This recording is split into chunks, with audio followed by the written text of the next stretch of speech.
it's Sandra. Welcome to another episode of Asexualise, my asexual life. This is a place to be for education about asexuality, all things asexualise, my asexual life journey, in order to help you and yours.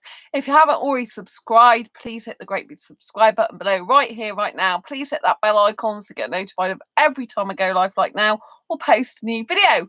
And don't forget to give this video a thumbs up if you find the content useful, helpful, insightful in any way, shape or form, or you just want to give this channel some love. So just because you have a dick doesn't make you a man. And I'm going to be discussing why I say this in a few moments. But just before we get into today's episode, if you didn't know who I am Sandra Bellamy, author of this awesome book, Asexual Perspectives, 47 Asexual Stories, Love, Life and Sex, a celebration of asexual diversity. Also the founder of asexualise.com and the founder of Asexualise Academy. And I'm the author of this fibromyalgia self-help handbook, how to manage fibromyalgia to have less pain, more energy and feel happier like a superhero rock star. So to get into today's video then, just because you have a dick doesn't make you a man. What do I mean by this? So I think I told you, obviously as you already know, if you watch this channel, I'm asexual.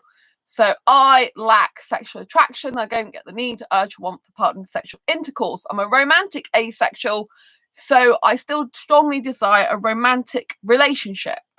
And I am serious about that. So I have joined a site called mingle2.com, which is not an asexual dating site. And I had a guy on there who messaged me some time ago, basically 11 days ago, saying, hey, right? So this guy messaged me on Mingle2, which is not an asexual dating site, saying, hey. And I said, hey, how are you? Is that your real glasses and hair? Or one of those apps that changes your appearance? Because he's got like grey top, grey glasses and grey black hair. It's really weird. It's like streaks through it. It said, hey, yeah, and it's all real. I put, cool. Look, and then he said, thank you. You look nice too. So I read your profile and it's interesting, but how can a man resist from sex? That was his question to me 5 days ago. How can a man resist from sex? Right? So I replied, just because a guy has a dick doesn't make him a man. I will leave you to work that one out. If you have to ask the question, you wouldn't be my guy. I guess Stiff Master, which is his name on here, means the master of having a stiff dick. I couldn't care less about a guy's dick. Good luck. And that's what I need to talk to you about. Just because you have a dick doesn't make you a man. And I will say exactly what I mean now. So I told this guy on this, oh, hi, Sam. Lots of love. Lovely to see you. Lovely to see you. Yeah, so I'm going back to Mingle too. And I'm saying that I said to this guy was like, how can a man resist from sex? And I said to him, just because a guy has a dick doesn't make him a man. And if you have to ask that question, you wouldn't be my guy. And I guess Stiff Master means the master of having a stiff dick, and I couldn't care less about a stiff dick, you know? Because I really, really couldn't. And this is what I mean by being a real man. It's not about having a dick. It's about your attitude towards how you treat someone that you love and care about and a potential relationship, right? So if you are talking about masculine and feminine, if you're talking about being a man and being masculine or having male traits, like I'm female, right? But I am really happy to say that I have male traits and I'm very, very proud of them. And I have been watching a movie called Street Dance 2, which I will do a review at some point soon, hopefully, about, right? And it's very interesting. Thanks for the thumbs up. It's very interesting because when I looked at the outtakes, the bonus features tonight while I was eating, this guy who's the lead character, I actually prefer the female. I think she's a much, much better actress and everything, and overall better dancer, everything, right?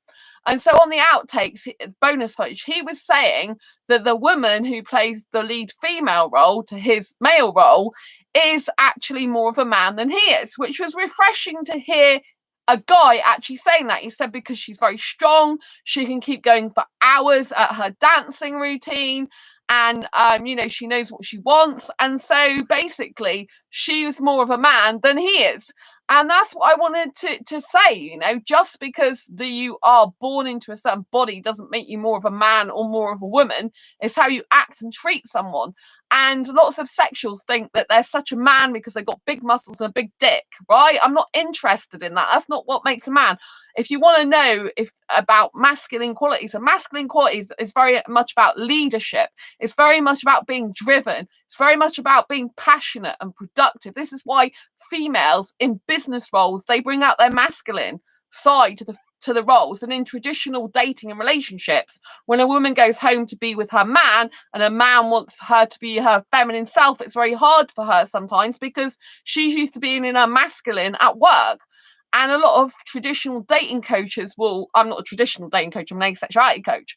But a lot of traditional dating coaches will get the woman to bring out more of her feminine qualities when she's at home with the man, so that the man's more attracted to her in traditional gender roles, right? But masculine qualities, true masculine qualities, are not about being macho, about who's got the, you know, tens of women on their arm, being a player. That's a macho, toxic masculinity guy, not a true, authentic, good, high quality masculine guy, right? A guy who's got proper guy traits will want to take care of his other half, will want to love them and protect them and care for them and lead a part of the relationship, such as arranging dates, making conversation, maintaining conversation and communication, wanting to talk to his partner about the relationship, about what they want to do in terms of where to go and that type of thing. So it's very much a very powerful leadership type role, not over dominating the woman, taking her feelings into consideration, wanting to protect her ego,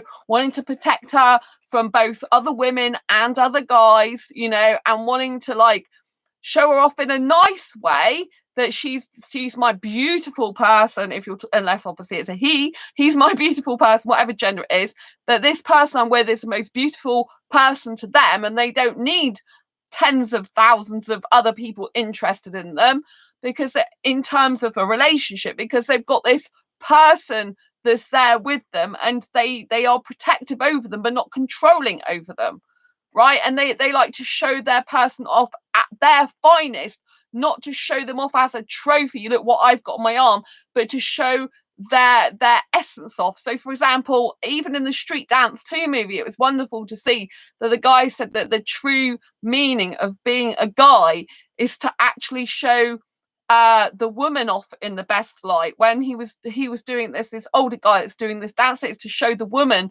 off as being beautiful, the beautiful, he said creature, I don't like the word creature, the beautiful person that they are. And so that all the guys like in the room are envious, knowing they can't have her, but he's not interested basically in other women. He's just interested in showing the beauty of the person he's with, not in a toxic, controlling way, but in a look at this person, how beautiful she is, and he dances with her to show her splendid side off. It's not about him, it's about her. And that's like a real man, if you like. It's someone who is happy to show that he has a beautiful woman on his arm, not to show off, but to actually show her beauty, her essence, her magnificence. Do you see what I'm saying? There's a huge difference. So on a lot of dating sites like this Mingle too, which is a highly sexual dating site, unfortunately, I'm hoping one day there's an asexual guy that comes on there that's actually right for me. You know, they're toxic masculinity. All they are is about their dicks a lot of the time, how much sex they can get, and they're just on chatting up loads and loads of women to stroke their own ego all the time. That's basically what it's all about. And they're literally swiping through different people, right? That's not what makes a man. You know, that's not protecting a woman. That's not caring for a woman. That's not really being interested in just one woman. It's the opposite of what a real man is. Do you see what I mean? This is toxic masculinity versus what I said, which is actually true masculinity at its finest and best. Scorpion, hello, I'm here again. Do you remember me from Brazil? Hugs for you. Oh, hi. Yeah, it's really interesting because I was talking about a bit about Street Dance 2, the movie, some stuff in there, and one of the people who's a guy who's a street dancer, actually is called Scorpion without the double S, so that's quite interesting. Lots of love to you, hugs for you too. So yeah, so I hope that's given you some insight into what a real man is. Obviously, if you haven't seen this video from the beginning, you'll have to like watch it over again, but I hope it's given you some insight into what a real man is versus a toxic masculine person.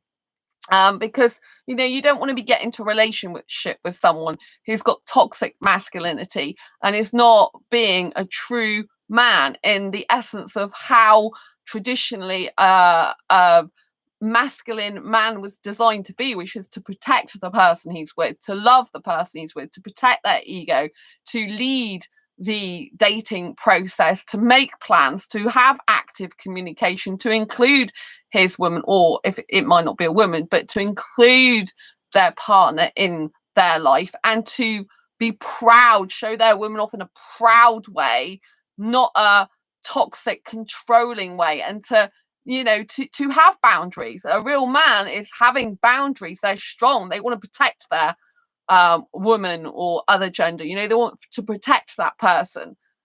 Whereas a lot of the guys on dating sites these days, they don't want to protect a woman. They want to actually literally get in the knickers of tens of thousands of women. That's not protecting a woman. That's not caring for her.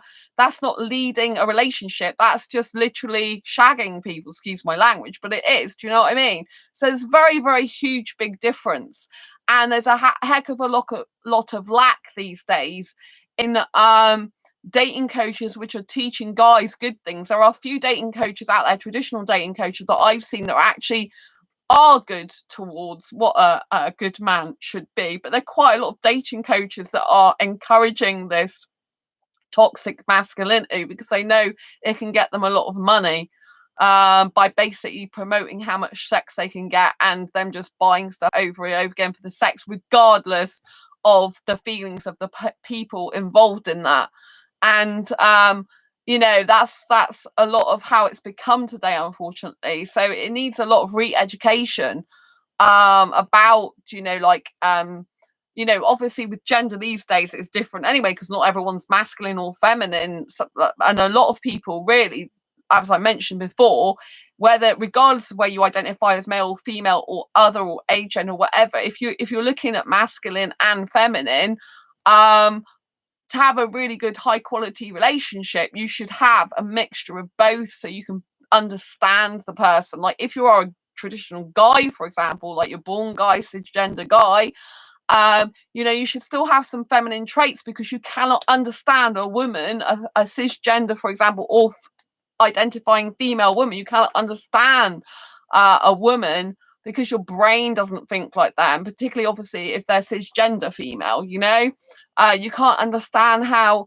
that woman works, because if you're too in your masculine, it's hard to understand and relate to a person who's so opposite you. So it's best for a female to have some masculine traits and a guy to have some feminine traits, so they can really understand each other and come together in the middle and complement each other. And that's how you know, have much more healthy and better relationships, you know. So please, you know, if any sexuals are listening to this now, you know, understand the difference, particularly between toxic masculinity and, you know, actual good masculinity, and always understand that you should have a mixture of both. I mean, I do watch a lot of traditional dating coaches as well, and the ones that are very good at dating, they're not just teaching guys to go around having sex with women, are the ones that say that you know, they have to have some femininity about them. They need to have some feminine traits. They need to be able to, for example, be empathetic to their female partner, because most of the dating coaches I see have got female partners, right? So they need to be sympathetic, they need to be empathetic, they need to open up and communicate more how they're feeling. Traditionally, guys don't talk about their feelings very much, but that has to change when you get into a serious, committed relationship that you want to develop and grow. You know, we're talking about a conscious relationship. We're not talking about a relationship where two people are in a room together, sat watching TV all night and not talking to each other. We're talking about a very deep, emotional connection, soulmate relationship. You know, that requires a lot of communication, both parts. It requires a guy to talk about their feelings. Now, I tend to get attracted to guys who have some feminine qualities, because I need a guy to be able to open up to me. I need a guy to be able to express himself as emotionally as he can. If a guy cries, then I'm okay with that. Do you know what I mean? Guys shouldn't be going around being taught at school it's not okay to cry, you know, because it is okay to cry. Some guys are being taught hold all your emotions, and that's a really bad thing to do, right? You should be able to let your emotions out in a constructive way, in a flowing way, obviously in a non-violent way, you know. And it's really important that guys know that it's okay to do this. And it's okay for guys to have feminine traits. It's okay for females to have some masculine traits, you know. I personally like having masculine traits like a lot of the time. You know, because I know I have the drive and ambition. And when I'm in my kind of masculine essence, if you like, I get a lot more productivity done. I'm a lot more productive, so I've got higher productivity levels going on. So for me, that feels better, and I'm very driven, you know, when I'm like that. So please, you know, understand what makes a real man is not to talk with your dick, it's to talk with your heart and your emotions, and to actually take care of the person that you are with, to protect them, to look after them, to show their beauty, all the while not being controlling, but basically letting them have the freedom that they need to breathe and to be beautiful them, you know? So when you're going to parties, it's not about looking around you thinking about the next person you can be with. It's about really truly wanting to be that person, having strong boundaries, you know? Most of the guys today, they don't have very strong boundaries. They're wishy-washy. They don't know what the heck they want, or they certainly haven't got boundaries in place. You know, they don't strongly define what's okay to do in this scenario and what's not okay to do in this scenario. In any relationship, that should also be talked about in the beginning. You know, what are you comfortable about your partner doing? Not. I'm strictly monogamous. I do not want to have a partner who's polyamorous. That is my choice, right? My choice. So I choose, you know, I don't want a guy's going around cuddling his friends, for example. To me, that's not on. You know, because that should be left and kept just for a relationship. That's my boundaries, and I need a person who's the same, right? So whenever you're discussing relationship stuff, you should be aware of how the other person is and find out about them and really get to know them, you know? I mean, there's another guy on Mingle. I don't know what you're saying, but hello, Idel, hi. So another person there, they were asking me what type of relationship do I want? And it's like, I've clearly said in my profile what type of relationship I want. And it's like, he's put, hello, sweetie, how are you? Are you serious? I'm looking for love and relationship. What are you looking for? I've clearly stated in my profile that I'm looking for a no-sex relationship and that I'm serious. It says what I'm looking for in my profile. I'm hetero-asexual, not heterosexual. And yes, I am seriously looking for a no-sex ever monogamous romantic relationship, you know? Just because I'm asexual doesn't mean to say that I'm not looking for a relationship. But obviously, someone who has different sexual needs to me, who has high sexual desire, for example, is not going to be suitable for me, and vice versa. But I still have a right to be on that site. Some people believe that if you're asexual, you don't have a right to be on, you know, dating sites that are not geared specifically towards asexuals. But you know, there are people that come on our sites aren't asexual. We have as much right to be on theirs, and I specifically, so long as you state in your profile. You know, I've had some comments recently on my YouTube channel saying they wish they'd known that their partner was asexual before they married them, because you know they're having, like, you know, they're finding it difficult now, don't know if they'd have got married to them, right? You have to understand that with both sexuals and asexuals, we need to make sure that we're very open, upfront, and honest with the people that we're in a relationship with, both of us, you know, and that we are compatible. But obviously, some asexuals don't find out they're asexual till partway through the relationship, you know, and that's no one's fault. It just happens sometimes, and then it's harder to work out. So it's very, very important that you look for the traits that you want in a person when you are on the asexual dating and relationship scene, no matter whether you're on asexual dating sites or whether you're on dating sites that are geared towards sexuals, for example. Sam, I have been told that I'm not entitled to dating sites several times, but I always state on my profiles I want a sex-free, monogamous, long-term relationship. Yeah, Sam, it's really disgusting they say that.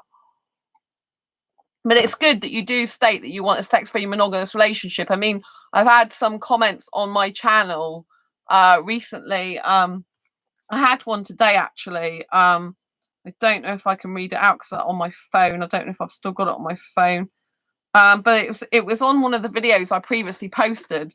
And it's basically people who are not asexual saying they find it difficult to be with an asexual person. So this was, can a sexual with asexual relationship work, and is it fair? This was a video that I did for my Asexual Perspectives book. And there was, so I said, this person said, I was a virgin when I married as was my wife. I wish she would have been honest with me from the get-go. But at the end of the day, he didn't say honest about what, you know? So I said, yeah. I said, hi, in what way wasn't she honest with you? And then this person said, yeah, how wasn't she honest with you? So this person didn't actually answer. I'm assuming it means not honest about being asexual. So today I had a comment on that saying, I agree with this comment. Had I been fully aware of what I was stepping into, me being very sexual, I don't know if I would have gotten married. We dated for a bit and were active when we got together, but I guess as he got comfortable with himself and how he is, he came out as asexual. I'm not asexual at all, so it's super hard for me to deal. I think they meant deal with. And then this person says, I'm in a marriage with someone who has asexual tendencies, which is strange because when we were dating, we had a lot of sex, but as he got more comfortable with himself and around me, it dwindled until it's at a standstill. At first, I thought it was just his job. Or I wasn't showing enough interest, but he finally admitted that he doesn't need it. To me, it hurts. I know he loves me, but even though it's been a few months and I miss that connection with him, I feel like I won't get that anymore. But I love and respect him to stay. It's just a painful adjustment. So, you know, this is a point of view of the sexual side, if you like, on my channel. This is some of the replies. So I've replied to most of these. This person says, I truly believe it varies from couple to couple and just depends on the two people involved in the primary relationship. They're answering the title of the video that I did, is a relationship with an asexual and sexual fair or not? It seems like most of the people have answered are sexual, though, not asexual. So this person said, I truly believe it varies from couple to couple and just depends on the two people involved in the primary relationship. My wife and I are going through this now. I'm a sexual. My wife is asexual. Pure honesty and open communication is what I think helps and or works. I believe, though, that true monogamy between the two can only be achieved and maintained by one of the other willfully choosing to compromise their own sexual desires. Yeah, it can be very difficult. Yeah, so you do see, though, when I was saying what makes a real man, is this person's even saying pure honesty and open discussion is what I think helps and or works, because they're talking about their wife, which I'm assuming this person's a guy, but obviously might not be. But yeah, so yeah, you know, a real man does have to be open and honest communicator, as does anyone in a relationship, you know. But guys are traditionally taught to hold their feelings back, you know, to be in control, to be quite like, you know, a bit like a strong statue, but they're taught in the wrong way. You know, a strong guy is being able to talk about his emotions and express them, all the while being strong for his partner at the same time, you know, not instead of. So yeah, and I actually had a private message on one of my Facebook pages today from someone who's hypersexual in a relationship with an asexual, and they wanted to make it work and they find it hard, wanting to know if I could help them. So I explained about the ways I could help. I think my Asexual Guide to Sex book, when it comes out, is gonna help them a lot. You know, I'm really looking forward to that coming out.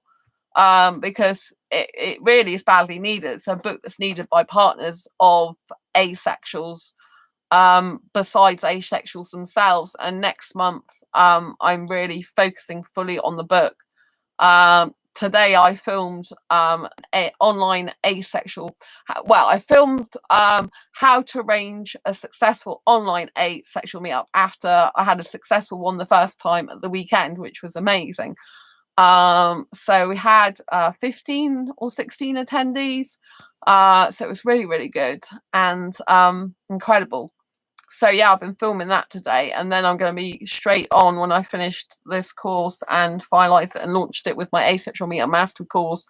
I'm going to be going straight back to doing my Asexual Guide to Sex book and getting that finished. It's my top priority now. I love writing. I've really been missing getting back into writing again.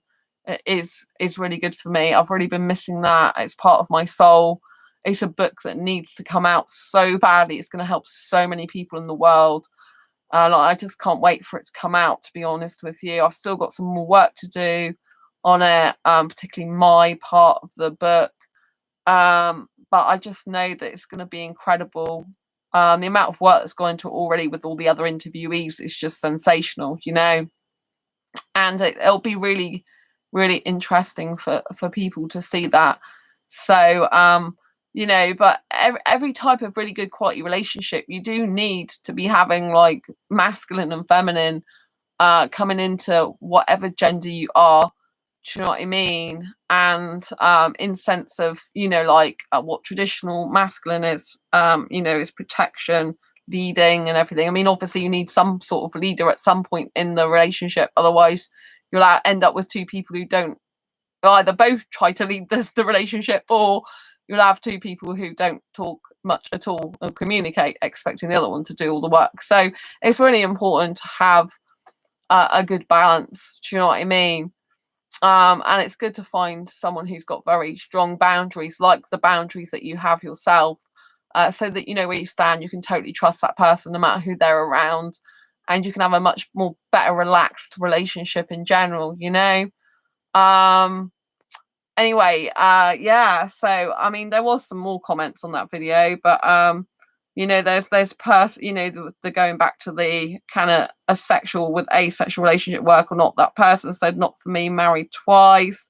This person said, I'm allosexual and about to date an asexual, but I do not feel sexual attraction for her, and I don't really care about sex because of past trauma, so I think it'll work out. So that's a very interesting, different take on it. So yeah, that's very interesting. I mean, I'm sorry they've had past trauma, you know. And I don't like it when people say, oh, you're asexual because you've had past trauma. That's what made you asexual. This person's clearly stated, and it's an example of someone who's honest saying they're allosexual, meaning they are sexual, but they have had some trauma, and that's the reason that they are not don't care about sex. Now that is much more honest, you know. So it just goes to show you that there are sexuals out there that have had some experiences that choose not to have sex, which is very different to asexuality, where we don't experience sexual attraction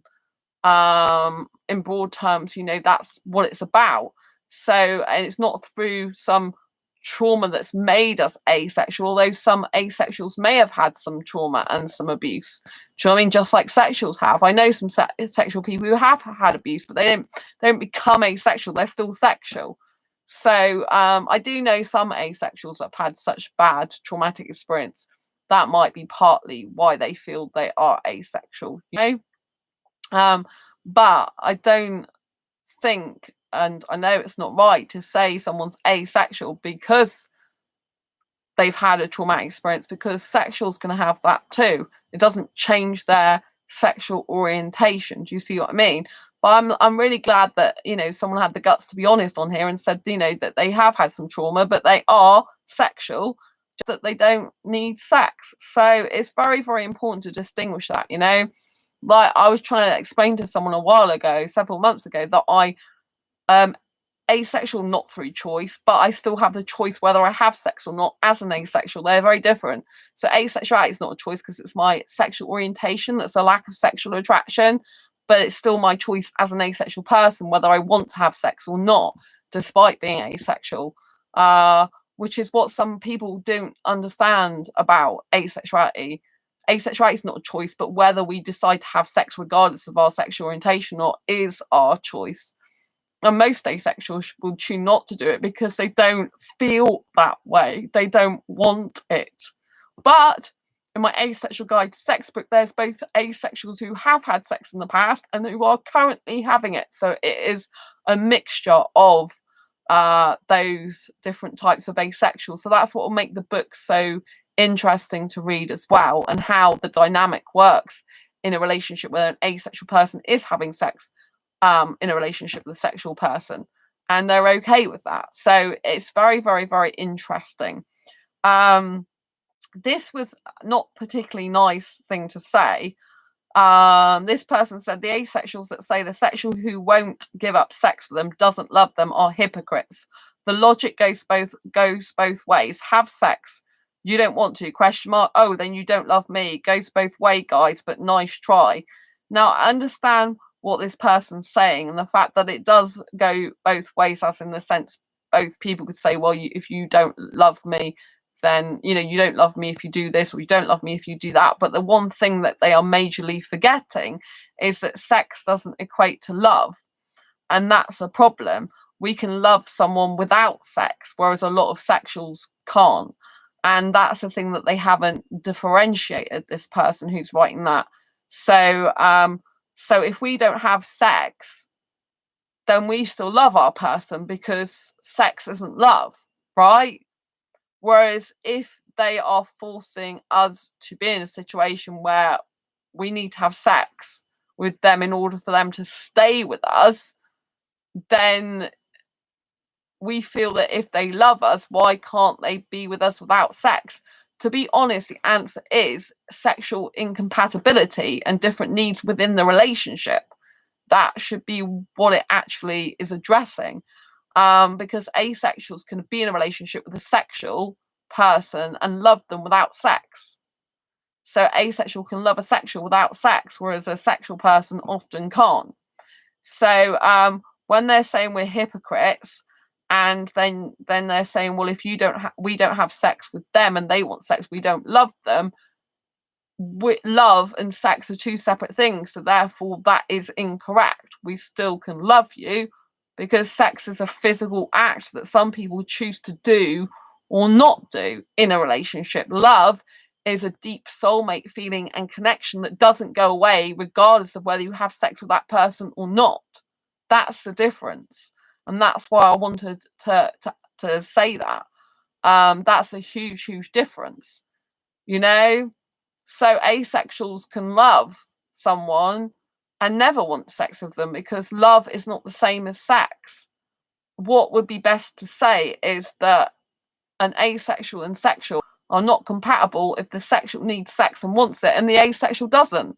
Neither can get their needs met unless you start talking about compromising doing certain sexual acts, right? But if an asexual definitely doesn't want any type of sex and a sexual definitely does, and they want a monogamous relationship, that relationship isn't suitable. They're not suitable to be together in a relationship. That's the end of the story. Do you know what I mean? You shouldn't be trying to force yourself as an asexual to have sex when you don't want to. And if a sexual person needs sex, and and it's just something that makes them feel like, for whatever reason, they're sad or upset or in pain or, crying or frustrated or whatever, then they shouldn't be with the asexual person, because neither are going to be happy. Neither of them. And no one wants that. It's no way to live a life. They should part, however difficult it is, however much the feelings are there, they should part if they can't make it work. If they try and communicate and try every which way they can think of. Some asexuals don't mind doing some sexual acts, but they don't want the sex itself, and some asexual people may be okay with that. But if you're not, at the end of the day, if you both want different things, like any people in any relationship, sexual or not, if two people have completely different needs, then there's no point in dragging that out and making each other miserable. I've been in that type of relationship before. It's dreadful. It wastes a lot of years of your life. I mean, I don't believe there's such a thing as waste totally, because I believe you learn a lot from any different type of relationship, but it can be very abusive, very toxic, and very bad for your morale, very bad for your self-esteem, and it can just be horrible. So I would say, you know, if you've tried a lot of ways to make it work and it doesn't, then, you know, part company and move on to someone who can suit you better, because life is way too short, people, way too short. Anyway, I hope you've enjoyed this video. I hope you find it useful, helpful, insightful in any way, shape or form. If you have, please give it a thumbs up. I'd really, really, really appreciate that. And I thank you very much for watching tonight. Thank you so much, Sam, as always. Lots of love. And yes, if you are an asexual person, please, please be honest with this sexual person. And sexual person, if you are watching this, please be honest if you need sex with some asexual that you come across. And if the asexual doesn't want sex, then they can have the option to walk away. Don't start lying. So both people need to be honest, just like Sam is honest and says they always put on their profile about a monogamous sex-free relationship, as do I, you know, as do I when I'm on my dating sites. You know, it's very important that both people are completely honest from the beginning to avoid disappointment, upset and pain. And it's very important that guys learn how to have some feminine traits and females learn how to have some masculine traits, so you can understand each other better and have the most best communication going forward for a relationship. Anyway, thank you so much, Sam, for being in the chat. Thank you very much, Scorpion. Lovely to see you. And Idel, thank you so much. I really appreciate you being here. And if you like this video, like I said, please give it a thumbs up. If you haven't already subscribed to this chat show, please, please, please do subscribe down below. When you hit that great big subscribe button, hit the bell icon. That will give you notification of every time I go live right now or post a new video. I do talk about dating relationships a lot on this channel, but I also cover a lot of other topics. Recently, I had my birthday celebration and was teaching you how to, you know, throw your own birthday party celebration, which is why you can see the balloons and the unicorns in the back. Anyway, until next time, embrace your quirky and each other's, and I'll see you on the next video live stream. Take care. Lots of love to you. Bye. Bye.